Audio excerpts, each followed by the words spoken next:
Hi ಎಲ್ಲರಿಗೂ. ನಾನಿವತ್ತು ಚೀನಿಕಾಯಿ ಹೂವಿನ ದೋಸೆ ಮಾಡ್ತಾ ಇದ್ದೇನೆ. ಅದು ಹೇಗೆ ಮಾಡುದಂದ್ರೆ, ನಾನೀಗ 2 ಗ್ಲಾಸ್ ಬೆಳ್ತಿಗೆ ಅಕ್ಕಿ ತೆಗೆದಿದ್ದೇನೆ.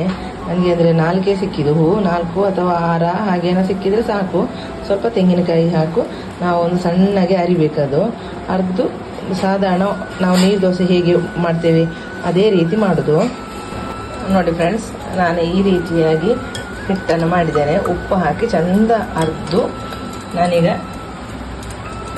ಕಾವಲಿಗೆ ಹೋಯ್ತಾ ಇದ್ದೇನೆ.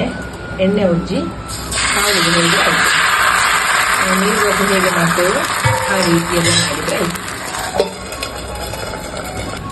ನೋಡಿ, ಈಗ ಚಂದ ಬೆಂದಿದೆ.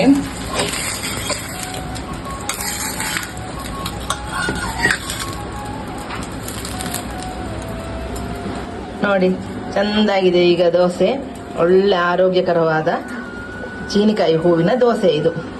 ಎಲ್ಲರೂ ಇದನ್ನು ಲೈಕ್ ಮಾಡಿ, ಶೇರ್ ಮಾಡಿ, ಕಮೆಂಟ್ ಮಾಡಿ. Thank you.